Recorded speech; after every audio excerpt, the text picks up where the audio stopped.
19th. That isn't the return to GT Sport that I wanted. Now, this is Group 1. This is my favourite class. I should be dominating this class. But quite frankly, I'm really rusty. I've not raced for 3 weeks and I just need something. I need something to just give me that kind of motivation. Come on, GT gods.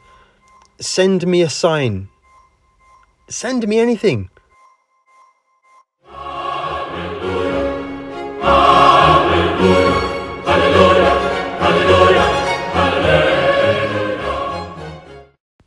The GT God has indeed sent me a sign. He has delivered an offering to me to go and use to the best of my ability at Daily Race C. This week is at Suzuka, medium tyres available, soft tyres available. You know the score. I don't often drive this Porsche 919 and we're going to try and do the best we can do. This is my second race back in GT Sport. My first race, as you saw from before, was particularly disasterful. And there was only 19 cars race. I finished last, guys. So into turn 1, we're going to go reasonably cautious, starting from near the back of the grid. I did set a quali time, but it was only in the Porsche 919. I think it was on medium tyres as well.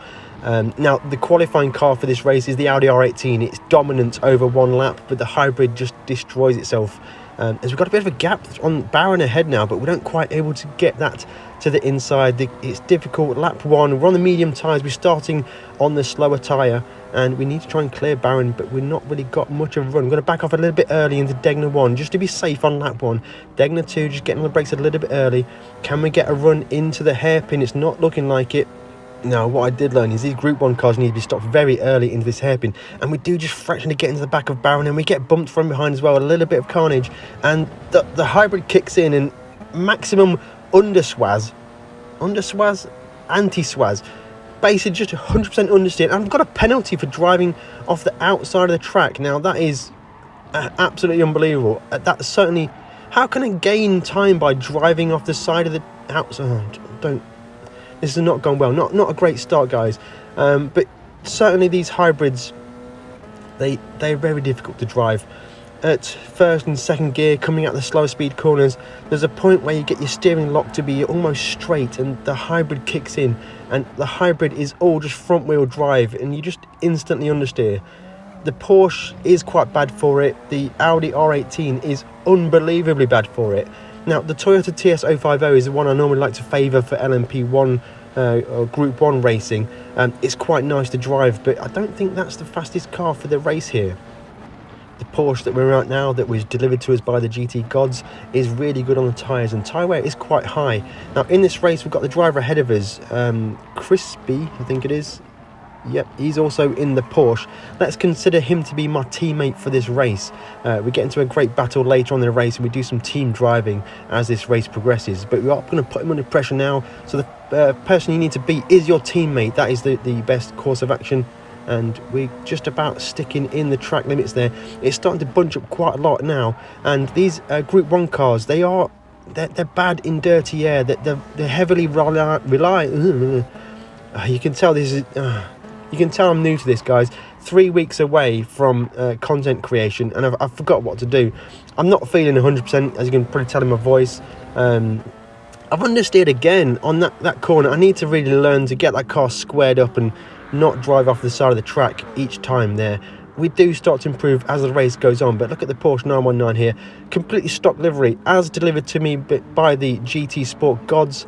And yeah, honestly, guys, when you talk about trying to improve, trying to get faster, there's no substitute for familiarity. Practice. Everyone says just practice all the time. It means a lot. When I got back into this, only a 3-week break, my braking was all over the place. As you can see right now, just braking a bit too deep there. Slight bump for Crispy ahead there. Didn't affect him too much, but yeah, I really suffered. And I think that the key thing that I suffered with after my short break was just getting the trail braking right. GT Sport is all about being perfect on your trail braking into the corners and modulating your brakes as you get into the corner. It looks like things are starting to get a little bit spicy ahead now. We're on lap number 3 in 17th position, so we have dropped down the order a little bit from our penalty acquisition earlier on. Now someone's wide there, the Austrian drives wide. He does stay to the inside. That was very fantastic driving there. It's a safe rejoin. I was worried about getting cleared up, but I've had that accident before here at Suzuka, and now we're going to try and just close into the back of the driver's head now. The Spanish driver head looks to be suffering a little bit, perhaps with tyres, maybe dirty tyres.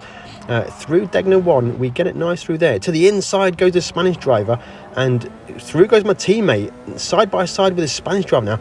I've got him cleared, but it's going to be into the hairpin braking zone. He's going to dive back down the inside, unable to get a switch back, wide from another Spanish driver, and we've lost a lot of time now. Our teammate has gone through, Crispy has made 2 positions, and we are now stuck behind these 2 Spanish drivers here. Will they battle into Spoon? Very dangerous place to go for a move. Now it looks like Spanish driver's one has been sucked off at the outside of Spoons. That's 1 gone, 2 gone for another crash there for a driver ahead, and we're in the slipstream of the Spanish driver. In that, it's like a fantastic Ken Block replica livery there with a fantastic monster graphics. That's a superb looking livery. Are we going to be able to put a pass into the chicane at the end of the lap here? Now we're miles away. We're backed out of that one. Looking through the final chicane now, just going through in second gear, the Porsche 919, and we're going to dip into the pits now. We're going to try and make the most of the undercut. We're going a little bit too early, to be honest. I don't think the tyres will be that good towards the end of the race, but we do need to make something happen with the strategy. Pit crew are out in the pits waiting for the stock Porsche 919. The Porsche 919 is good on its tyres, so I do think I can make it to the end of the race on the soft tyres. Getting rid of those mediums now, putting the soft tyres on the car now, and we're going to try and do our best to get some good lap times in the free air that we have ahead of us. So now that's actually landed perfectly in our favour. We've got a clear track ahead. We're going to put our head down now and get some good laps in. Skipping forwards now to lap number 5, the start lap number 5. Yellow flags ahead, so maybe someone's had an incident through the Suzuka S's, Senna S's. I think they've got the Senna S's. Oh, I don't know. It's been such a long time. Honestly, 3 weeks feels like 3 years, this break I've had from GT Sport. But we've gone purple in Sector 1, so things are looking good now. We're on the fast tyre. We're delivering a fast first sector, but we're closing into the back of this Swedish driver massively. And into the second part of Degner. And we're going to get a drive out the corner. He's going to be wide. And he's hybrid. He's in the Audi. That hybrid's dead. We're going to make the most of that. Our hybrid still has a bit of battery in it. We're going to be a little bit deep on the brakes now, but we are closing into the back of the... Oh, it's the Spanish driver we've seen before. He got sucked off the outside of Spoon a little earlier. So I don't know if we've just caught back to the back of him or if he's pitted or not. He must be still yet to pit.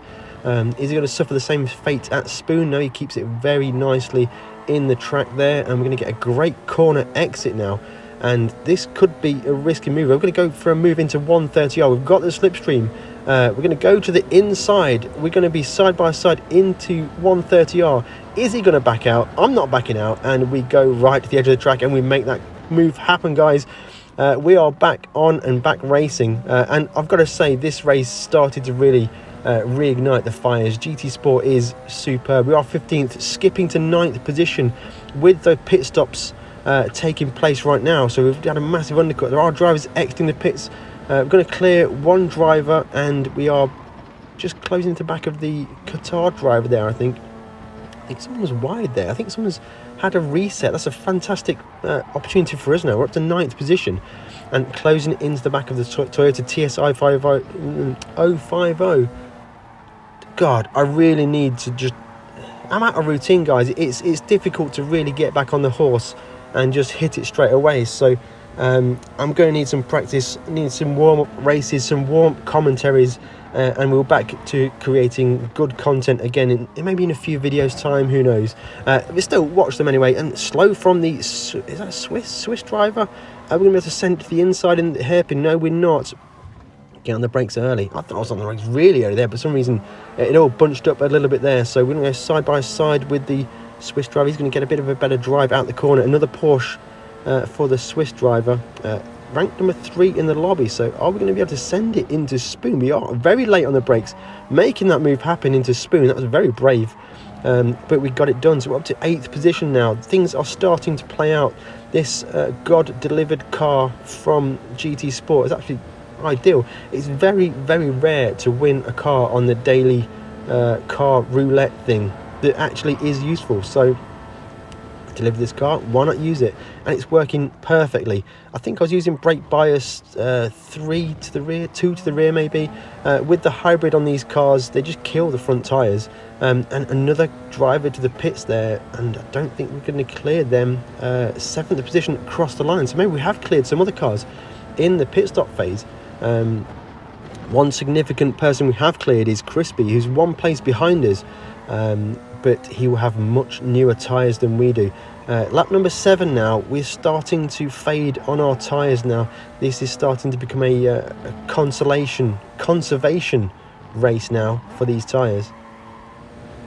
Skipping forwards now, crossline starting at lap number 8, if I can get that out of my mouth. And we have a driver that's just exited the pits now. I think they're going to be on the medium tyres.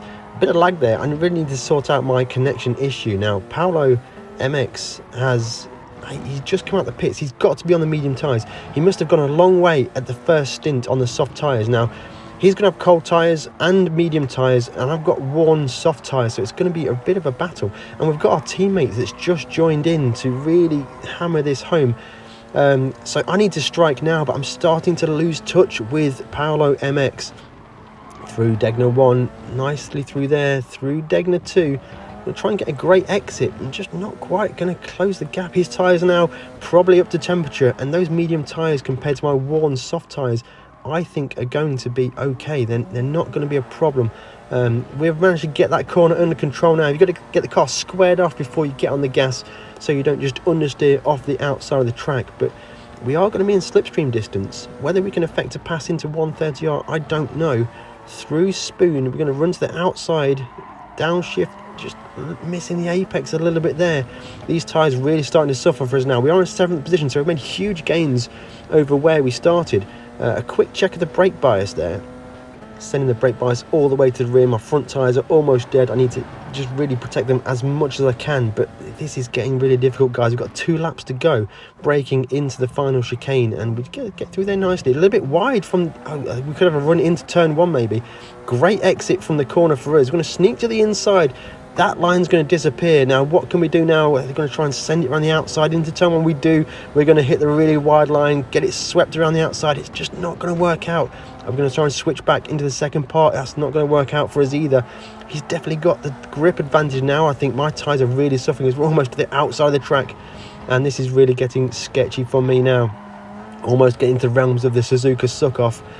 Whenever you've got worn tyres at Suzuka and you're just trying to push that a little bit too hard, just dipping a wheel over the top of the curb and you're sucked off to the outside of the track. Game over. So we do need to be aware of that. And now we have our teammate Crispy, who has the fresher tyres than ourselves, and he's really breathing down our necks. And I think actually Crispy's probably got a better shot at getting 6th place than we do. I think my tyres are dead. This guy in front he's got his tyres hooked up now. He has the grip advantage over us, but maybe Crispy has a shot at this. If Crispy goes for a move, I'm not going to defend it, and then I can hopefully try and follow him through, and then we can work towards moving forwards now. Into Spoon, into the first part of Spoon, we get a nice corner entry. We get a little bit on the brakes too late, and we slide a little bit on the second part of Spoon now. Crispy has got to the inside of us. He's alongside us now and going through 130R. We're going to back off the throttle here, give him an opportunity to get him in front. He's going to get on the flashes and thank us for that. He understands what we're trying to do. Now, my goal here is to hang on to the back of Crispy and try and race forwards, and then when Crispy comes to attack on Paolo MX, we're going to try and make our way through then. So we just need to put in a solid final lap. Crossing the line now to fit, almost understeering off the track again, coming out of the hairpin. My front tyres are dead, guys. I'm not sure how I'm going to make the end of this race. I think we've got a reasonable gap to the driver behind, but into turn 1 it looks like, oh, someone's been sucked off. The driver has been sucked off at the end of the turn 1 there. That's going to promote us to 7th place. What's going to happen with these drivers ahead? Are they going to battle to the line, and will I be able to capitalise on anything that happens ahead now? Skipping forwards to the end of the final lap, and our teammate's going to go side by side down the back straight here into 130R. What's going to happen? It's going to make that move happen. It looks like he's ahead on the timing screens. It's going to be close through 130R, and they are both through together into the final braking zone. Is he going to hold that position? It looks like he is. Fantastic drive from Crispy there. made that strategy work for him. He kept it patient, used the tyres in the race where he needs to, and we're going to come across the line and finish 7th position. So the gods have delivered us a mighty fine car. I've got to say, if you have enjoyed this video, hit that like button. I'm sorry I've been away for a little while, but I'll try and get back onto the routine again. If you want to also check out the Race Asylum YouTube channel, Race Asylum Discord, check out the links in the description below. On screen, I'm going to put a few links to some other information that you might find useful. On the Race Asylum YouTube channel, I will be making a video on how to drive Group 1 hybrid cars in the very near future. So make sure you're subscribed over there. Thank you very much for watching, and we'll catch you in the next one.